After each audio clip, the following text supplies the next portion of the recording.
Nashik actually खूप प्राचीन शहर आहे. आपण आलो सप्तशृंगी देवीचे, ते बघा मागे दिसते का पायरी क्रमांक 518. चॅनलला सबस्क्राईब करण्यासाठी सबस्क्राईब बटन दाबा आणि शेजारची ते बेल आयकन पण दाबा, जेणेकरून तुम्हाला नवीन नोटिफिकेशन्स मिळत राहतील.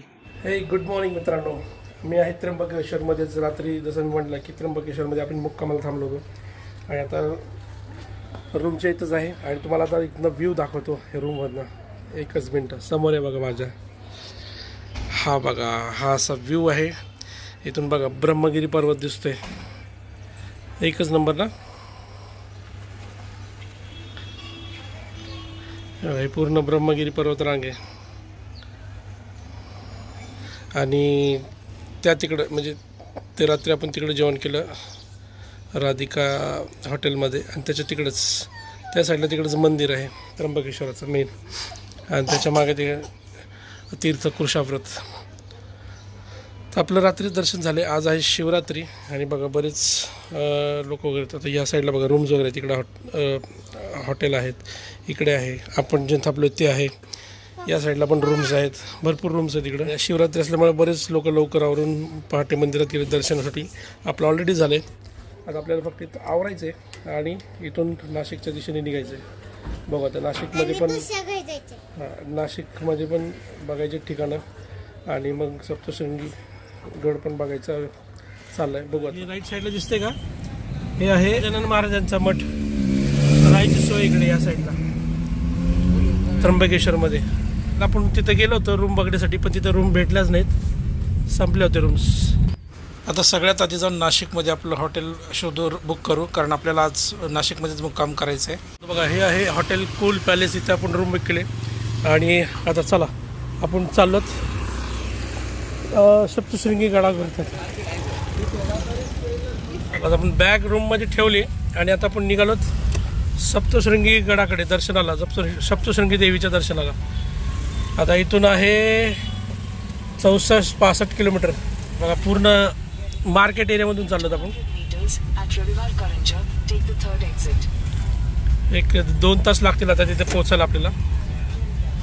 ॲक्च्युली आपल्याला इकडचे स्पॉट्स आधी बघायचे होते, मंदिर वगैरे, पण आज मनसेचा काहीतरी कार्यक्रम इकडे आणि काही मंदिरं बंद आहेत, त्याच्यामुळे विचार केला की उद्या आपण मंदिरं बघू, आज देवीचं दर्शन घ्यायला जाऊ सप्तशृंगी देवीचं. आता वाजले किती, 11:30. नाशिक ॲक्च्युली खूप प्राचीन शहर आहे. रामायण इथंच घडलेलं आहे ॲक्च्युली. जे सीताहरण वगैरे जे झालं आहे, शूर्पणखेचं नाक कापलं, ते सगळं इथंच झालं आहे आणि पुढचं जे रामायण इथूनच सुरुवात झालेलं आहे. त्याच्यामुळं नाशिक शहराला ऐतिहासिक वारसा आहे. बघा समोरचे डोंगर बघा कसे दिसत आहेत, मस्त एकदम आहे ना.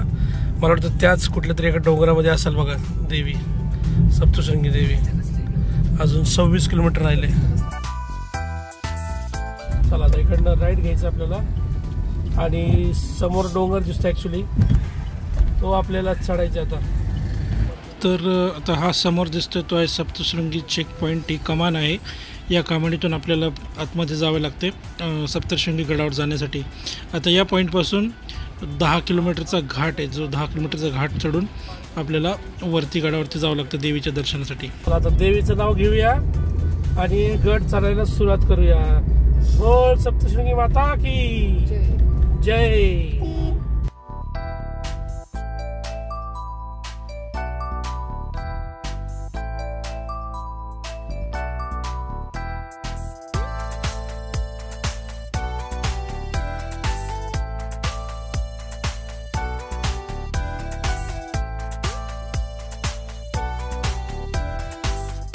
आपण पोहोचलो तर गडावरती. आता इथं काहीतरी एंट्री फी असणार आहे. आता इथे किती माहित नाही, बघू विचारू. किती दादा? 20 रुपये. 20 रुपये एंट्री फी घेतलेली आहे. आता आपण आलो सप्तशृंगी देवीचे, ते बघा मागे दिसते का, तिकडे जायचं आपल्याला वरती. हे बघा वरती आहे देवीचं मंदिर, हे आहे रोपवे आणि आपण ॲक्च्युली चाललोत पायरी मार्गाने. याकडे आहे पायरी मार्ग. आपली गाडी लावली इकडेच. आता ह्या साईडला बघा सगळे स्टॉल्स आहेत हारफुलाचे आणि ते बघा तो रोपवे ट्रेन सारखं जे केले त्याच्यात बसून वरती जायचं खाली यायचं. हे रोपवे ॲक्च्युली, या रोपवेने आपण वरती जाऊ शकतो गडावरती. आता आपण फर्स्ट टाईम आलोत त्याच्यामुळे आपण रोपवेने नाही जाणार, आपल्याकडे वेळ पण आहे, मग आपण पायरी मार्गाने जाऊ कारण ठीक आहे पायऱ्या आहेत पण एवढा पण नाही आणि सावली आहे. तर मग काय नाही, जाऊ पायऱ्यानी. फर्स्ट टाइम पायऱ्याने आलो, जाऊ आपण. आणि नेक्स्ट टाइम जेव्हा येऊ तर कदाचित मग तेव्हा जाऊ शकतो. आले बघ परी रोपे आले तर खाली आता दिसले बघा. हा डोंगर बघा पूर्ण जाळ्या लावल्यात बरं का. ह्या डोंगराला बघा पूर्ण जाळ्या लावल्यात, म्हणजे दगड वगैरे पडू नये म्हणून हे केलं आहे, दरड कोसळू नये सगळीकडे जाळ्या लावल्या त्यांनी. चला आता बघा इकडे आहे पायरी मार्ग. आता पायरी मार्गाने जाऊ आपण. मंदिरात जाण्यासाठी आपल्याला 2 मार्ग आहेत, पायरी मार्ग आणि रोपवे मार्ग आहेत. आम्ही निघालो पायरी मार्ग. आणि बघा या पायरी मार्गात जाताना आपल्याला इथं भरपूर प्रमाणात दुकानं भेटतील, जिथून तुम्ही प्रसाद वगैरे घेऊन जाऊ शकता वरती देवाला. पायरी मार्ग सुरू व्हायच्या आधीच आपल्याला इथे महिषासुराचे मंदिर पाहायला मिळते. पौराणिक कथांनुसार महिषासुराचा वध केल्यानंतर देवीने विश्रांतीसाठी येथे वास्तव्य केले. चला आता आपल्याला इकडून जायचे, पायऱ्या चढत वरती अर्धा पाऊण तास लागेल का त्याच्यात.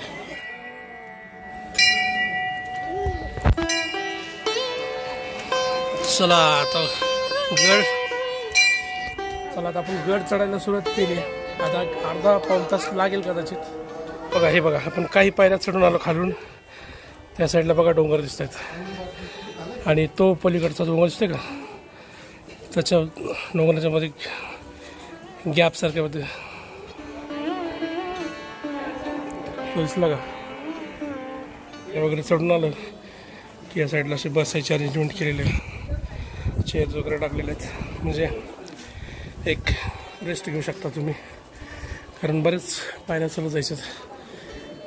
किती पायऱ्या झाल्या काही बहुतेक वैत दिलेले.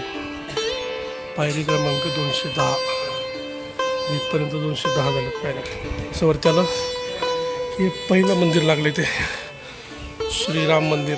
चला दर्शन करू. इथं दंडकारण्यात राम सीता वनवासात असताना देवीच्या दर्शनाला आल्याचे पौराणिक ग्रंथात उल्लेख सापडतात. हे बघा इकडं पण असं रेस्ट एरिया दिलेला इथे. इकडनं पण बघा व्ह्यू दिसतोय. इकडनंही असा व्ह्यू दिसतो बघा.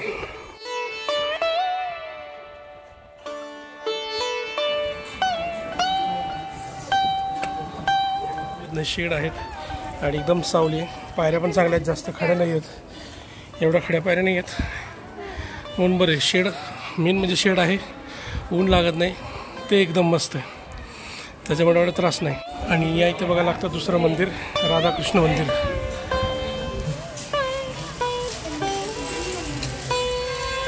या इथे बघा काम चालूच आहे, कन्स्ट्रक्शन काम, रोपवेचं मेकॅनिझम आहे सगळं. लाईन सुरू झाली, आपल्याला गर्दी. आणि हे बघा इथपर्यंत दिसतात पायरी क्रमांक 518. तर इथपर्यंत आहेत 518 पायऱ्या. आता इथून सगळे भाविक एकत्र होतात, म्हणजे जे रोपवेने येतात ते पण आणि जे पायरी मार्गाने येतात ते पण, त्यामुळे इथं गर्दी पाहायला मिळते. आणि बघा इथून लाईनमध्ये लागलं की आपल्याला देवीचं दर्शन होत राहतं. सप्तशृंगी देवी 3.5 शक्तिपीठांपैकी एक समजली जाते. ही अर्धशक्तिपीठ आहे असं म्हणतात. तुळजापूरची तुळजाभवानी, कोल्हापूरची अंबाबाई आणि माहूरची रेणुका ही 3 संपूर्ण शक्तिपीठ आहेत. ही देवीची मूर्ती स्वयंभू आहे. येथील गाभाऱ्याला शक्तिद्वार, सूर्यद्वार आणि चंद्रद्वार असे 3 दरवाजे आहेत. या तिन्ही दरवाज्यातून देवीचे दर्शन घडते.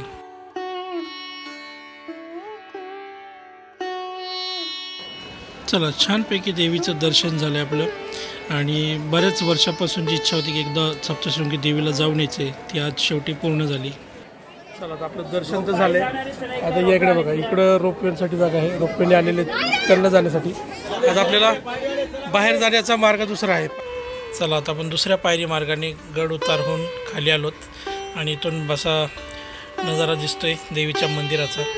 चला आता गड उतार होऊन खाली आल्यानंतर मंदिराभोवती इथे खाली जे काही दुकाने दिसत आहेत तिथे थोडीफार बघूया म्हटलं तर शॉपिंगसाठी काय आहे का. आता संध्याकाळचे 4-4:30 वाजलेत आय थिंक. आणि आता आम्ही निघालो परतीच्या प्रवासाला, म्हणजे नाशिकच्या दिशेने. आणि आपण आता सप्तशृंगीचा घाट उतरतो आहोत. चला ॲक्च्युली आपण गड उतरतो देवीचं दर्शन केले, घाट उतरतोय. आणि या इकडे मला एक पॉईंट दिसला आहे म्हणून थांबलो इथे. बघा ह्या साईडला काहीतरी पॉईंट दिसतोय, म्हटलं थांबून बघूया काय इकडं. चला आता रस्ता क्रॉस करून जावं लागतं आपल्याला. आणि बघा या साईडला इकडे तर बघा तो डोंगर आहे तिकडं देवीचा, आपण तिकडनं जाऊन आलो. आणि बघा इकडे असा व्हॅलीचा व्ह्यू दिसतोय. वा एकच नंबर. हे बघा इकडे बघा हे कसं दिसतं सगळे शेत वगैरे असे पॅचेसमध्ये दिसत आहेत सगळे असे शेत छोटे छोटे छोटे. आणि त्या तिकडे बघा डोंगर आणि ती दरी एकच नंबर.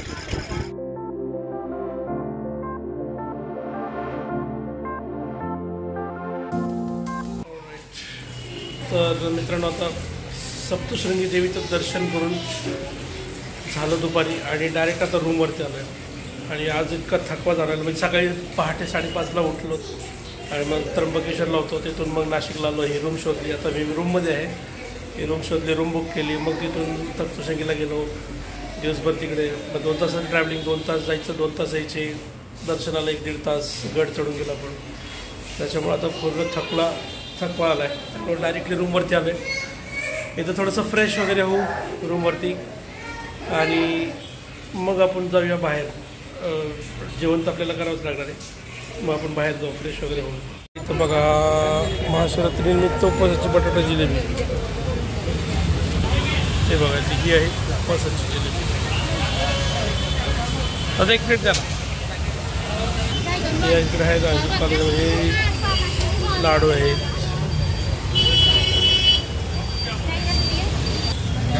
हे पहिल्यांदाच बघतोय मी म्हणून म्हटलं होतं.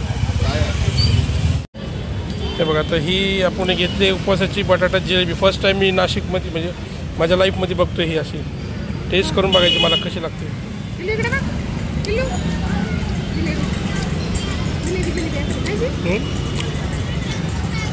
गोड आहे ना.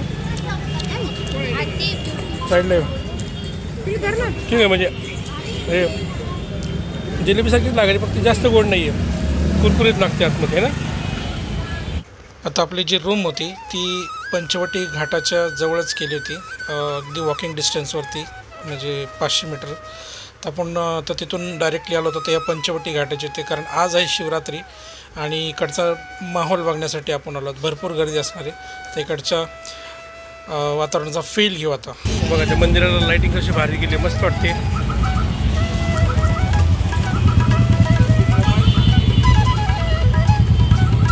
बघा एकदम असं गजबजलेला एरिया झाला. आता वरती जाऊ आपण पुलावरती इथं आणि इथनं बघू. वा आता आपण बघा पुलावरती आलोत आणि इकडनं बघा इकडचा व्ह्यू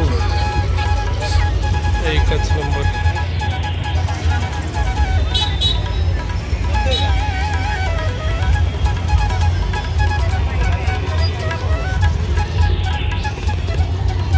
आणि बघा इकडले जुने बिल्डिंग स्ट्रक्चर्स आहेत. अल्टिमेट वाटतं म्हणजे असं वाटतं इकडे नाही का वाराणसी त्या टाईपला आलो तिकडे आलं असंच वाटतं.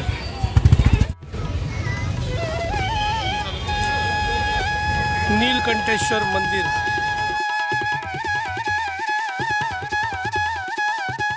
संध्याकाळच्या वेळेस हा पंचवटी घाट परिसर अगदी गजबजलेला असतो. एकंदरीत असं दिसते. पण आज शिवरात्री असल्यामुळे मला वाटतं जास्त प्रमाणात गर्दी आहे इकडे.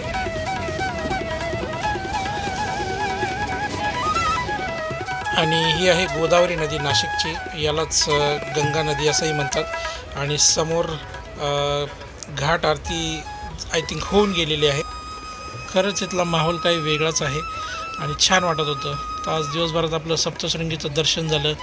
दिवसभर प्रवास करून मग आपण संध्याकाळी आलो आणि इकडे घाटावरती आलो तर बरं वाटलं इकडे येऊन. आता उद्या आपल्या ट्रिपचा शेवटचा दिवस असणार आहे आणि उद्या आपण नाशिकमधील असणारे प्रसिद्ध मंदिर आहेत ते सगळे पाहणार आहोत. तर व्हिडिओ पुढचा नक्की बघा.